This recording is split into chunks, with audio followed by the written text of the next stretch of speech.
ये दिल दहला देने वाली कहानी राजस्थान के एक छोटे से गांव में रहने वाली 19 साला लड़की तृष्णा से शुरू होती है, जो राजस्थान के एक बड़े कल्चरल होटल पे टेम्पररी जॉब कर रही होती है। वहीं जे को दिखाया जाता है, जो इंग्लैंड से अपनी पढ़ाई खत्म करने के बाद हिंदुस्तान आता है। वो अपने दोस्तों के साथ उसी कल्चरल होटल में जाता है जहाँ तृष्णा काम करती थी, और वहाँ तृष्णा पे डांस करते हुए उसकी नजर पड़ जाती है। अब तृष्णा काम खत्म करने के बाद एक और स्टाफ के साथ घर जा रही होती है कि रास्ते में उसे जे और उसके दोस्त मिलते हैं। वो उन दोनों को लिफ्ट देते हैं और घर ड्रॉप कराते हैं। तृष्णा 19 साल की एक लड़की थी जिसने मैट्रिक के बाद पढ़ाई छोड़ के काम शुरू कर दिया था। अब अगर बात घर ड्रॉप करने तक होती तो ठीक था, लेकिन अब तृष्णा की जिंदगी में कुछ ऐसा होने वाला था जो सब कुछ बदल के रख देगा। तृष्णा के फादर सब्जी मंडी से सब्जी ट्रांसपोर्ट का काम करते थे। उनके पास एक पिकअप थी जो उन्होंने इंस्टॉलमेंट पे ली होती है। अब एक सुबह वो पिकअप में सब्जियां भर के बाजार जा रहे होते हैं, और पीछे उन सब्जियों को संभालने का काम वो अपनी बेटी तृष्णा को देते हैं। अब गाड़ी चलाते हुए तृष्णा के फादर की आंख लग जाती है, और सामने से आते एक ट्रक के साथ गाड़ी का एक्सीडेंट हो जाता है। लेकिन मौजजाती तौर पे तृष्णा के बाबा की जिंदगी बच जाती है, लेकिन वो बुरी तरह जख्मी हो जाते हैं। तृष्णा को भी चोट आती है और उसका भी हाथ टूट जाता है।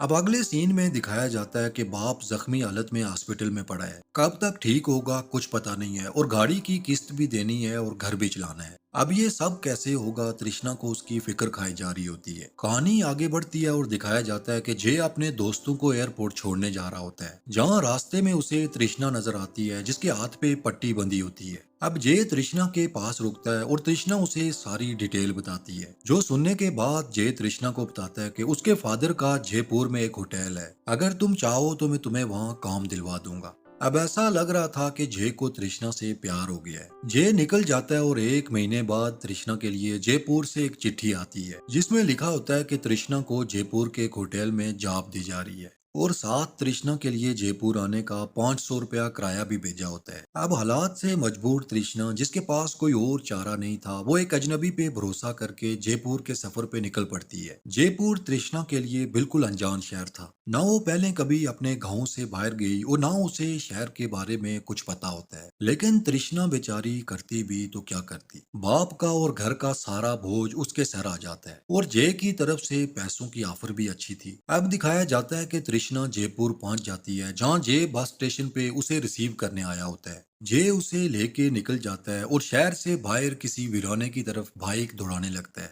बाइक चलती जाती है और जय के साथ बैठी तृष्णा, जिसे जय पे पूरा भरोसा था, वो उससे एक बार भी नहीं पूछती कि मुझे कहाँ ले जा रहे हो। काफी लंबी ड्राइव के बाद वो लोग होटल पे पहुंच जाते हैं, और फाइनली जय अच्छा इंसान निकलता है, क्योंकि अभी तक जो उसने कहा था वैसा ही था। वो लोग पुराने हेरिटेज होटल में पहुंच जाते हैं, जो काफी पुराने स्टाइल में बना था, जो कि शायद डेमोक्रेसी से पहले किसी राजा का किला होगा। अब मूवी आगे बढ़ती है और दिखाया जाता है कि जब तक तृष्णा के हाथ से प्लस्तर नहीं उतरा था, तब तक जय उसे होटल में चिड़ियों के पिंजरे की देखभाल का काम देता है। अब आहिस्ता आहिस्ता तृष्णा का भी यहाँ दिल लगना शुरू हो जाता है, और हाथ का प्लस्तर खुलने के बाद उसे वेट्रेस का काम दिया जाता है। तृष्णा धीरे धीरे सब काम सीख जाती है, लेकिन जय की नजर हमेशा तृष्णा पे रहती है। और अब तो जय तृष्णा को इम्प्रेस करने के लिए उसके कमरे में टीवी भी लगवा देता है। अगले सीन में दिखाया जाता है कि जय के फादर भी इंग्लैंड से वापस आ जाते हैं। जय उन्हें भी तृष्णा से मिलाता है और उन्हें बताता है कि आपकी गैर मौजूदगी में आपकी चिड़ियों का ख्याल तृष्णा ही रखती थी।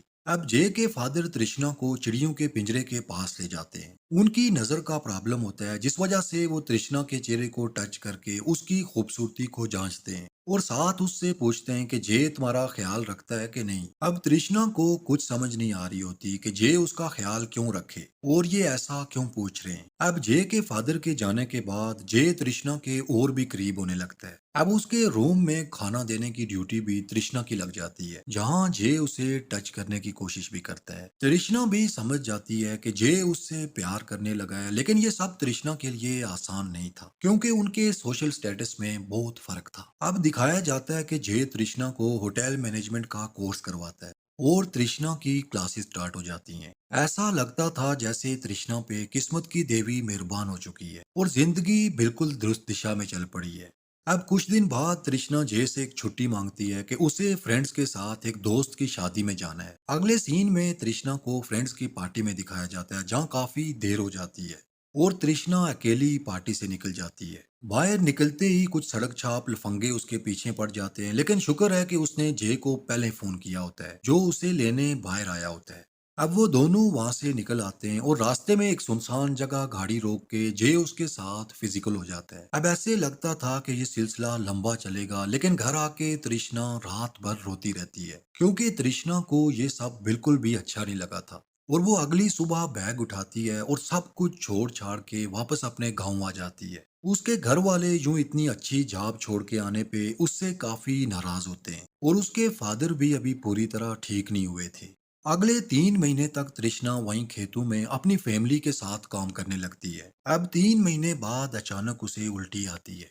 घर वाले समझते हैं कि ये नॉर्मल बात है, लेकिन तृष्णा उन्हें बताती है कि ये नॉर्मल नहीं है, वो प्रेग्नेंट है। अब बदनामी के डर से उसके घर वाले उसका अबॉर्शन करवा देते हैं और उसे दूसरे शहर अपने मामा के पास काम के लिए भेज देते हैं, जहां उसके मामा उसे एक फैक्ट्री में काम दिला देते हैं। अब दिखाया जाता है कि तृष्णा वहां काम शुरू कर देती है और एक दिन उसे ढूंढता हुआ जय वहां पहुंच जाता है। जय उससे पूछता है कि तुम सब छोड़ छाड़ के क्यों आ गई, तुम वापस मेरे साथ चलो, मैं हमेशा तुम्हारा ख्याल रखूंगा, हमेशा तुम्हारे साथ रहूंगा। और साथ उसे बताता है कि मैं मुंबई जा रहा हूँ फिल्म प्रोडक्शन के लिए, तुम मेरे साथ चलो। फाइनली जय उसे मना लेता है और तृष्णा को भी उस पे यकीन आ जाता है। अब दिखाया जाता है कि वो दोनों मुंबई पहुंच जाते हैं। तृष्णा ने जय को अबार्शन के बारे में कुछ भी नहीं बताया होता, शायद उसे डर था कि जय ये सब जान के उसे छोड़ ना दे। अब मुंबई की चकाचौंध लाइफ देख के तृष्णा भी बदल चुकी थी। वो हर वक्त डायरेक्टर्स, एक्ट्रेस और हीरोज में रहती। तृष्णा और जय फिल्म के सेट से लेके पार्टीज तक हर जगह किसी कपल की तरह इकट्ठे रहते थे, और अब तृष्णा भी पूरी तरह जय के साथ अटैच हो जाती है।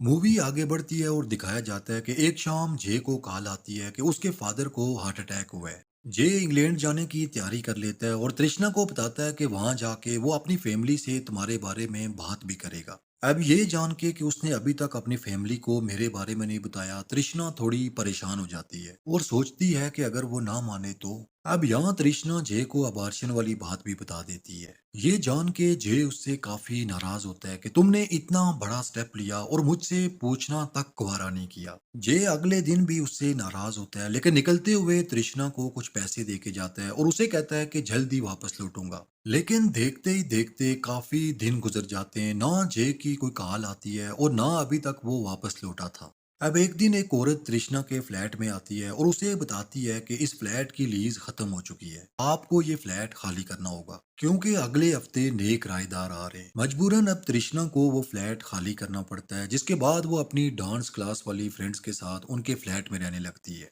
अब ऐसे ही कई दिन गुजर जाते हैं और एक दिन तृष्णा को जय की कॉल आती है और वो उसे बताता है कि वो वापस आ गया है। अब तृष्णा उसे कहती है कि तुम सिर्फ हवस के पुजारी हो, पहले मुझे होटल पे झाप दे के साथ रखा और यूज किया, फिर मुंबई ले आए और यहाँ यूज किया, फिर जाके ऐसे गुम हो गए जैसे तुम कभी थे ही नहीं। और नहीं तो लीज का तो तुम्हें पता था कि खत्म होने वाली है। जिस पर जय उसे कहता है कि तुमने भी तो एक बार भी कॉल करके मुझे याद नहीं दिलाई, बाबा की हालत ज्यादा खराब हो गई थी इसलिए मैं कॉल नहीं कर सका।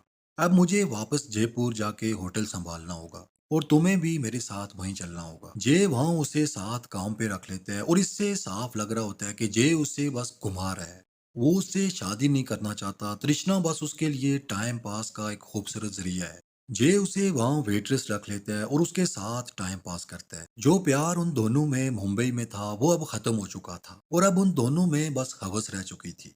मूवी आगे बढ़ती है और दिखाया जाता है कि जय अब ट्रेडिशनल ड्रेस में तृष्णा से बोर हो जाता है और मुंबई से मॉडर्न ड्रेस मंगवा के तृष्णा को देता है, और अब तो जय ने उसे अपनी पर्सनल डांसर ही बना दिया था। तृष्णा भी अब इस सब के बाद समझ चुकी थी कि वो उससे सिर्फ टाइम पास कर रहा है, और सोचती है कि जब पहली बार वो होटल से गई थी उसे तभी समझ जाना चाहिए था और इस पर दोबारा ट्रस्ट नहीं करना चाहिए था। अगले सीन में दिखाया जाता है कि तृष्णा दोबारा यहाँ से जाने का सोचती है, लेकिन उसे लगता है कि इसका फायदा नहीं है। जय उसे ढूंढता हुआ दोबारा उसके घर पहुंच जाएगा, लेकिन तृष्णा इसका भी एक हल निकाल लेती है। अब मूवी आगे बढ़ती है और दिखाया जाता है कि एक दिन अपनी हवस मिटाने के बाद जय कमरे में सो रहा होता है और उसी दौरान तृष्णा एक छुरी हाथ में लिए चुपके से रूम में आती है और जय के ऊपर बैठ के छुरी उसके सीने में गाड़ देती है, और तब तक वहां से नहीं हिलती जब तक जय मर नहीं जाता।